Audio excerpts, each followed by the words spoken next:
Hello everyone. आप में से बहुत सारे लोगों के कमेंट आ रहे थे कि मैम प्रपत्र भर के बता दीजिए, एक बार इंग्लिश में भरना है, हिंदी में भरना है। बहुत सारे डाउट्स आ रहे हैं प्रपत्र से रिलेटेड।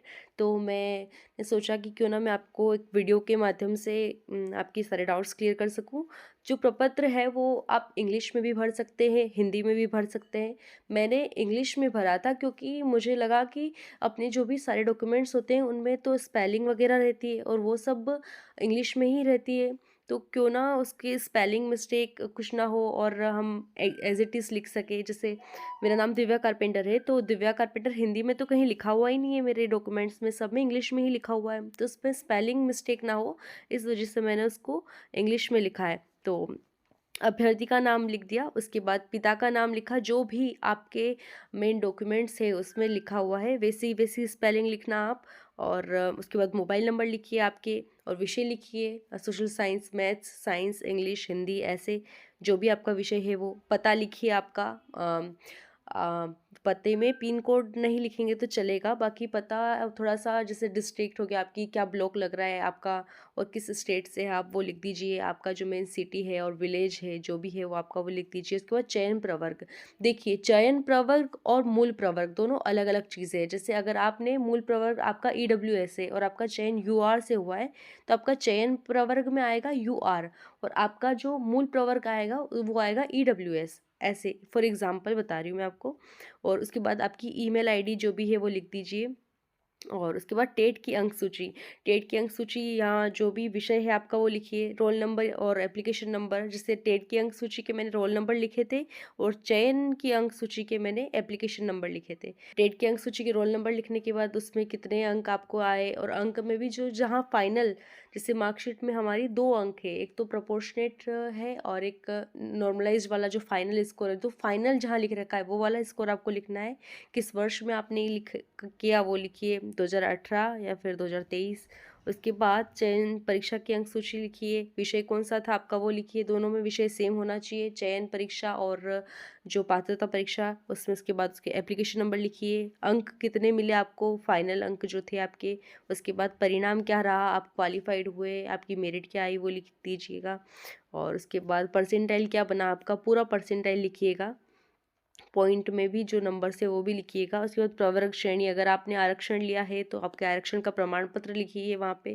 और उसके बाद दिनांक क्या थी, किस दिनांक को जारी हुआ था वो, और जारीकर्ता का नाम क्या था, अनुविभागीय राजस्व अधिकारी था या फिर जो तहसीलदार वगैरह थे, या फिर अगर इंग्लिश में लिखना चाहो तो आप सब डिविजनल ऑफिसर रेवेन्यू ऐसा लिख सकते हैं। क्या जाति थी आपकी, पाटीदार, जाट, और ऐसे करके जो जाति होती है ना वो। और उसके बाद मूल प्रवर्ग, मूल प्रवर्ग में आप OBC से हो, EWS से हो, SC से हो, ST से हो वो लिखिए।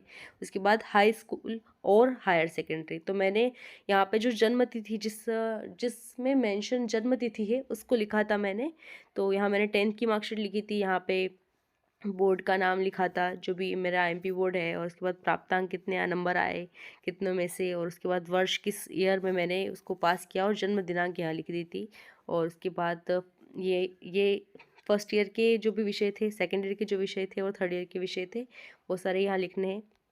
और उसके बाद स्नातक योग्यता लिखिए, किस वर्ष में आपने स्नातक कंप्लीट हुआ, फाइनल ईयर की मार्कशीट में क्या ईयर लिख रखा है आपका वो लिखिए। उसके बाद प्राप्तांक, फाइनल ईयर में जो एग्रीगेट नंबर थे तीनों ईयर के मिला के, और जो आपके परसेंटेज बने थे और प्राप्तांक जो थे और पूर्णांक जो थे वो लिखिए। उसके बाद प्रतिशत लिखिए यहाँ पे, और किस किस मोड से की। जैसे अगर कोई भोजमुक्त यूनिवर्सिटी से कर रहा है तो उसका डिस्टेंस लर्निंग आता है। डिस्टेंस लर्निंग दूरस्थ होता है, और नियमित तो रेगुलर होता है, और प्राइवेट अलग होता है।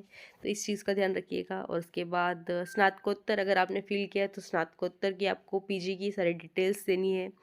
और उसके बाद क्या किया है आपने, DLED किया है, B.Ed किया है, स्पेशल B.Ed किया है, वो यहाँ लिखिए जैसे आपने B.Ed किया है। और उसके बाद विश्वविद्यालय का क्या नाम है। उसके बाद उत्तीर्ण वर्ष मैंने यहाँ लिख दिया था क्योंकि यहाँ फिर मैंने विश्वविद्यालय का नाम लिख दिया था पूरा। और उसके बाद क्या किया है आपने, दूरस्थ किया है, और ये यहाँ लिख दीजिएगा।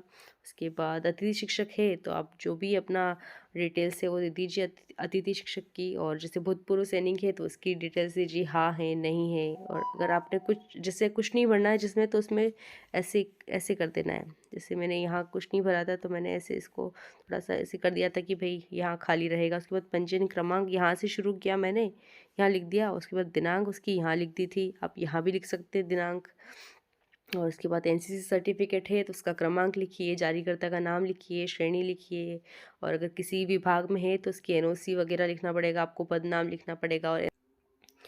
और उसके बाद साइन कर दीजिएगा और अपने यहाँ साइन कीजिएगा। यहाँ पे सेल्फ अटेस्टेड मत लिखिएगा, सेल्फ अटेस्टेड जैसे सिर्फ यहाँ पे तो साइन करना है आपको।